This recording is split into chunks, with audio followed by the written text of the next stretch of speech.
himmelen det mange ting jeg ønsker å få se, med skjønnhet ingen tunger har fortalt. Der glitser og gater skudd ved livets vann på livets sted, men jeg ønsker å se Jesus først av alt. Jeg ønsker å se Jesus først av alt.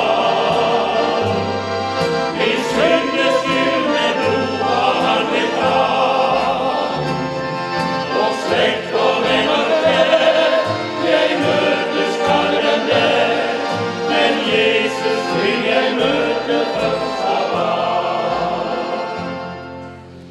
I himmelen det ikke mer sykdom eller død, ei sorgen står og vetter ved mitt skinn. Forbannelsen borte, som har skapt all sorg og nød. Tenk en gang den himmellykken min. Jeg ønsker å se Jesus først av alt.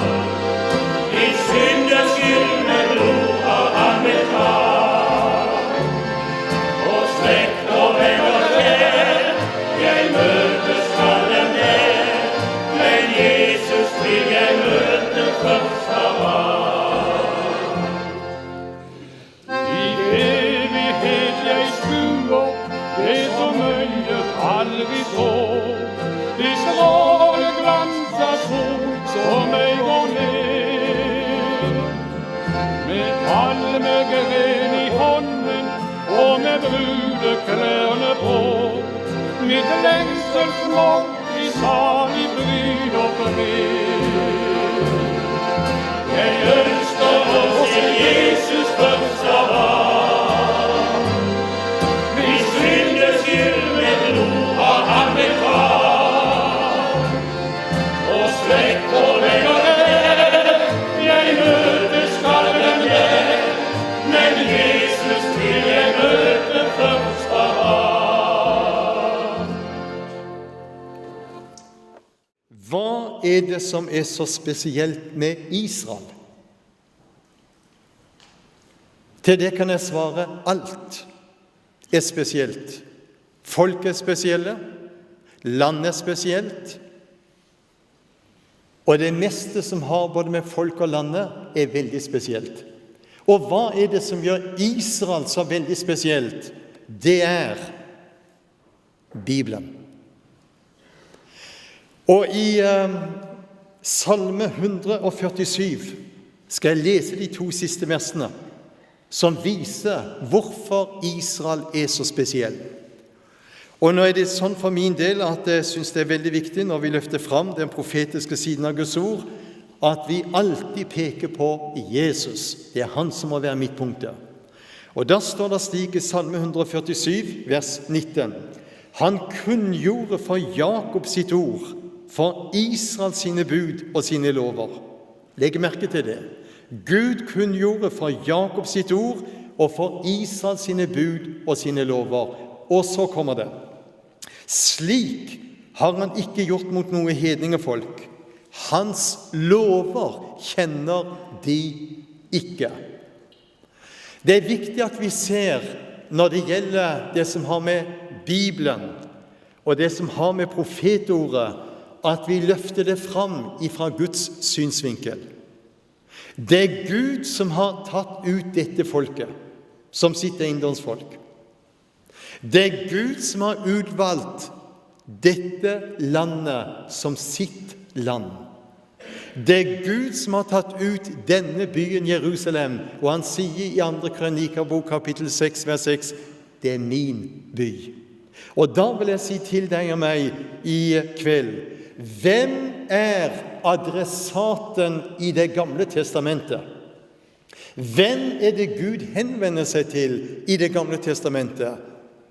Det jødene. Det jo ganske utrolig når du tenker på det sterkeste læremessige brevet som vi har i Bibelen, Romerbrevet. Der bruker altså Paulus de 8 første kapitlene på rettferdiggjørelsen i Kristus, og han mynter det først og fremst på oss hedninger. Så bruker Paulus 3 hele kapitler på jødenes utvelgelse og frelse.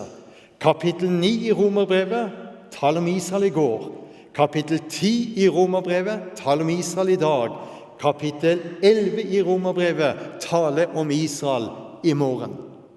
Har da Gud forkastet dette folket langt derifra, sier han i Romerbrevet 11,1. Romerbrevet 11, vers 11 sier, har de snublet for at de skulle falle langt derifra, men ved deres fall sitter vi her i kveld, er frelsen kommet til oss hedninger. Det er noen som mener at det som står i første Mosebok, i det 12. kapittel, hvor det står, Gud sier til Abraham, jeg vil velsigne den som velsigner deg, og den som forbanner deg, vil jeg forbanne.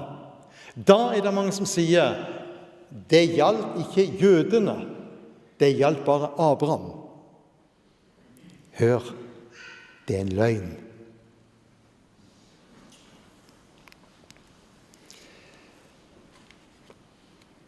Hvis du kommer til Israel, så vil du oppleve, når du går inn i de messianske menighetene, og i mange av de messianske menighetene så er det jo en araber som er pastor. Men du vil oppleve i mange av de messianske menighetene, når du treffer disse jødiske pastorene, så sier de igjen og igjen, de som sier at løftene Gud gav til oss jøder, til landet vårt og til byen Jerusalem, at de ikke lenger gjelder, at de er overført til kirken eller menigheten. De sier, ikke bare indirekte, men de sier egentlig direkte, Gud lyver. Så tydelig er de messianske pastorene i dag i Israel, og jeg kjenner det godt, for jeg har vært der nede 45 ganger. Så jeg kjenner dette på begge sider. Men da vil jeg si til deg, og det er viktig at du er klar over, for det løftet Gud ga til Abraham i 1. Mosebok 12, gjaldt ikke bare Abraham. Og hvordan kan jeg si det? Det står i vers 7, hvor han sier i dette kapitlet, hva sier han? Din ett vil jeg gi landet. Og dette løftet som Gud ga til Abraham, det stadfester han videre til Isak. Når du leser i 1. Mosebok i det 26. kapittel, og når du leser da i 1. Mosebok 27, så stadfester han det samme løftet som han sa til Abraham i 1. Mosebok 12, stadfester han til Jakob. Og hva er Abraham, Isak og Jakob i Bibelen? Det er fedrene. Og da finner du det interessante, og det er det, når du leser i 4. Mosebok, i det 24. kapittel, så leser du om Biliam som skulle forbanne dette folket. Men hver gang Biliam ble ført opp på den ene fjelltoppen etter den andre, og skulle forbanne dette folket, så la Gud velsignelse ned i Biliams munn, og så måtte Biliam utbryte, jeg kan ikke forbanne dette folket, for Gud har velsignet dem. Og så finner du da det interessante, og det er viktig at du er klar over, for når du leser da de første 13 kapitlene i 1. Mosebok, så taler det bare om hedninger. Når tid kommer jøden inn? Når du kommer til det 14. kapittel i 1. Mosebok, og i vers 13, så møter du uttrykket hebreeren Abraham. Der kommer skillet inn. Når det gjelder da det vi nå er inne på, så har Bibelen mange rike løfter.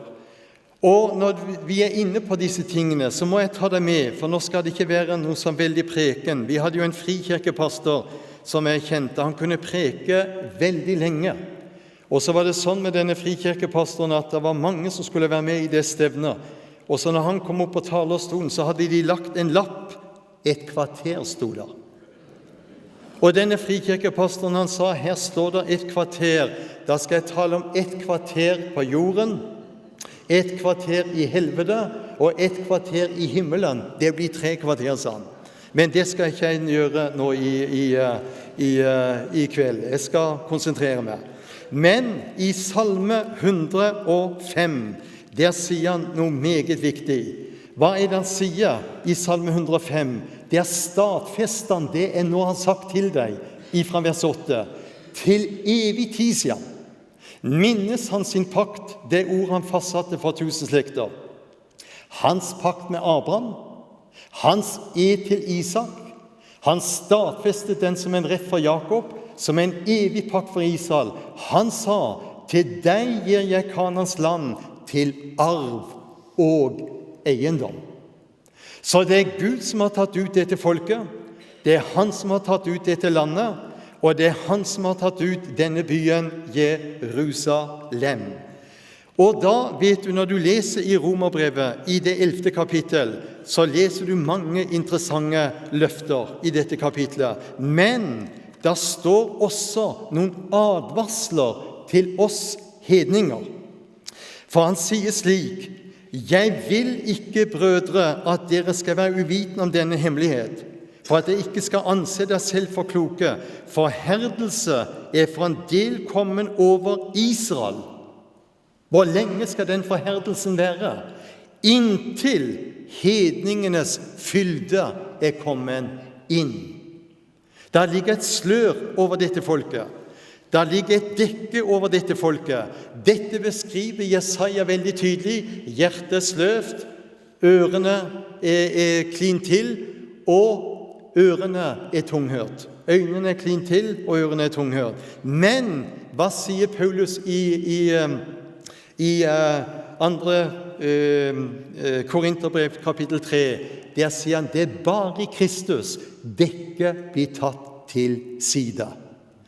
Og da skjønner du, vi sitter her i kveld og kan glede oss over denne frelse, som vi har fått del i ved troen på Jesus Kristus. Og dermed så har du mange av lignelsene i Bibelen. Der ligger en dypere mening under lignelsene som vi leser. En av lignelsene som vi har hørt hundrevis av ganger, det er vitnet over, det er talt over, men hvis du skal tolke den lignelsen, og det er Lukas, det 15. kapittel, om den hjemmeværende og bortkomne sønn. Hvem er den hjemmeværende sønnen? Det er jødene. Hvem er den bortkomne sønnen? Det er vi hedninger. Hva var det far måtte si til den hjemmeværende sønnen når han sitter der utenfor og sturer, og så sier, du har ikke gitt meg så mye som en lite kje som jeg kan glede meg over. Hva svarer far? Alt mitt, det er ditt. Men han så det ikke. Og vi kunne komme inn på mange interessante sider av lignelser. Jeg skal la alt det ligge. Jeg skal ta det med til en viktig bok i Bibelen, og det er Ruths bok. Hva er det med denne boka, Ruths bok? Jo, der møter du jøde, der møter du hedning, der møter du Kristus, og der møter du loven. Du kjenner beretningen i Ruths bok. Naomi og Elimelek, de bodde i Betlehem, i brødhuset.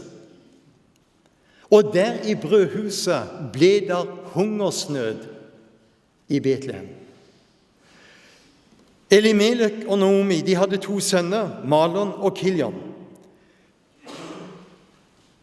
Og så måtte Elimelek ta det tunge avgjørelsen. Vi må reise. Og hvor skulle de dra hen? Til Moabs land. Men hva var moabittene? Du leser om Moab og moabittene. Hva er bakgrunnen for moabittene? Det var jo at Lot og hans 2 døtre ble berget ut av Sodoma. Hans hustru ble igjen som en saltstøtte. Og så kjenner du til hvordan døtrene til Lot, de skjenkte faren full, og så gikk de inn og lå med sin egen far for å oppreise avkom. Og en av de guttene som ble født, heter Moab. Når Israels folk var på vei til løfteslandet gjennom ørkenen, så kom de til Moab. Og moabittene ville ikke gi dem hjelp. Da forbannet Moses dette folket. Så moabittene var et forbannet folk. Se for deg Elimelek, Naomi, Kilion og Malon. De drar altså til et folk som ingen jøder egentlig skulle dra til. Og der, i Moabs land, så opplever da Elimelek og Naomi at disse to sønnene, de blir forelsket i to hedningekvinner. Og disse to hedningekvinnene, den ene var Ruth, og den andre var Orpa. Så ble det giftermål, og hva skjer? Etter en tid så dør Elimelek. Og så går det en liten stund, så dør begge sønnene, Malon og Kilion. Og så sitter altså Naomi igjen med Orpa og Ruth, to hedningekvinner. Og da vet Naomi veldig godt, hun hadde ingen framtid der i Moabs land. Men hva skulle hun gjøre? Med to hedninge svigerdøtre kunne hun dra tilbake til Betlehem og bli akseptert. Og når hun bestemmer seg, så bestemmer jo disse to svigerdøtrene, Ruth og Naomi, vi går med. Men på veien så stadig så kommer Naomi, så sier hun, gå tilbake til deres eget folk. Det er ikke noe framtid sammen med meg. Jeg kan ikke oppreise dere noe avkom. Gå tilbake. Men de bestemte seg, der du går, der går vi. Men etter en stund og noen dager, så står da Naomi igjen og taler til sine to svigerdøtre, dra tilbake. Hva skjer?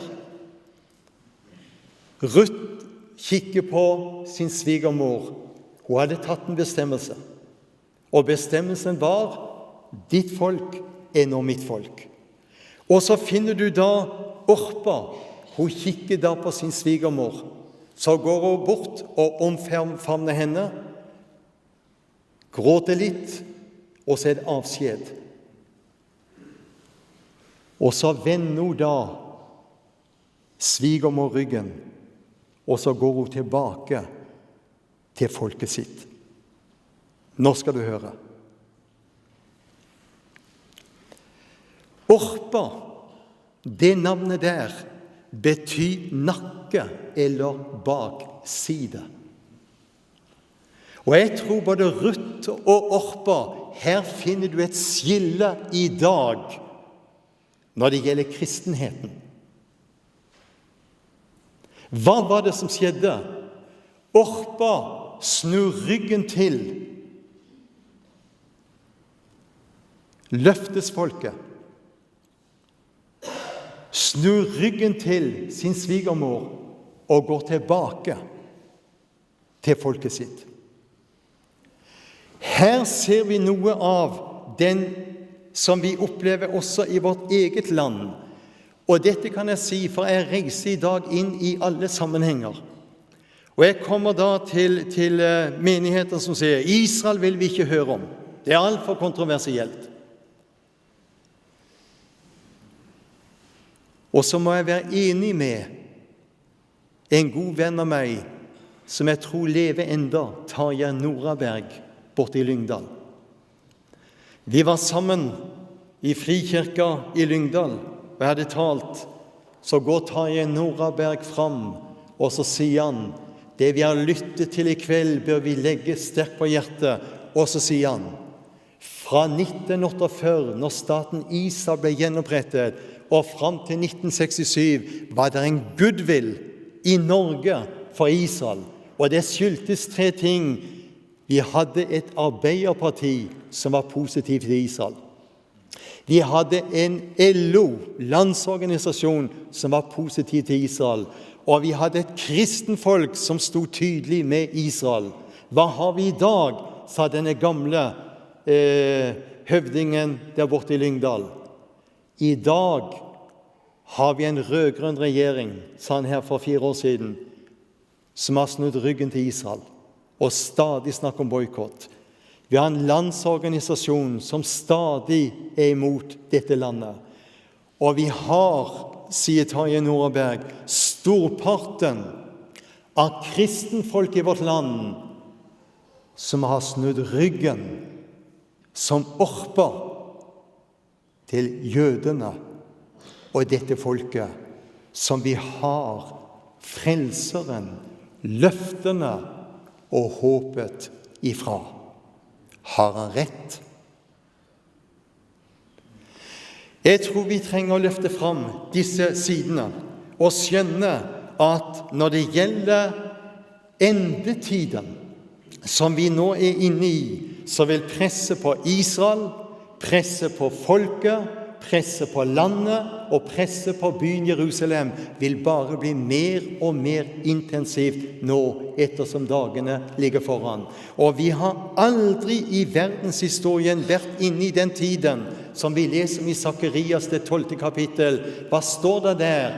Han skal gjøre Jerusalem til en tomleskål for nasjonen omkring, og det har Israel vært for den arabiske verden. Men sier han i det 3. verset i Sakarias 12, Jerusalem skal bli en løftesten for nasjonene, og de som løfter på den skal såre seg selv. Hva er det vi opplever i dag? Av FNs nærmere 200 nasjoner har over 150 nasjoner i FN skrevet under på Jerusalem skal deles, men hør, den byen skal ikke deles. Gud har sagt, det er min by. Hva trenger vi da å legge på hjertet? Vi trenger også skjønne at den tiden vi er inne i dag, bør vi løfte blikket og skjønne hva den profetiske klokke er.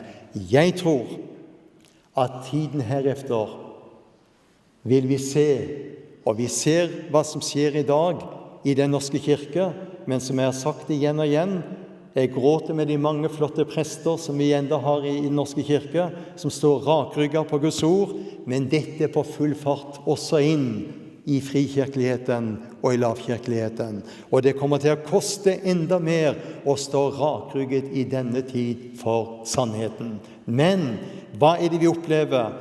De menigheter som vokser i dag, de kirkesamfunn i dag som vokser, det er de som tør å stå for en klar bekjennelse av så sier Herren, og så sier Guds ord. Billy Graham, han hadde jo dette som var valgspråket, but the Bible tells us. But the Bible says. Og det er det som blir det avgjørende.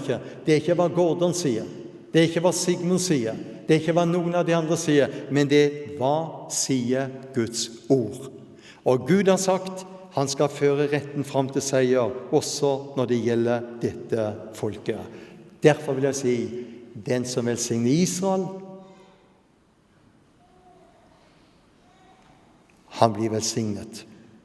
For du løfter dette folket inn for han som er velsignelsens kilde.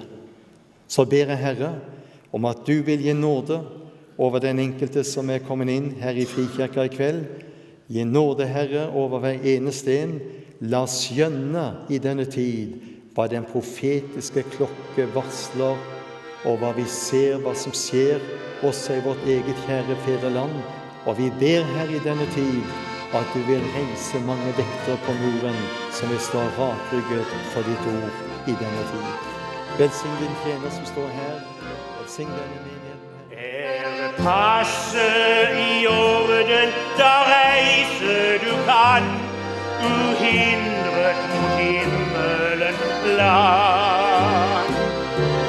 Stemple det rette har innseilt du på, som arving til himmelens land. Om jorden får lov, og han slettes ut, så gjelder det passe jeg fikk av min Gud. Med frelserens blod står det skrevet med tall,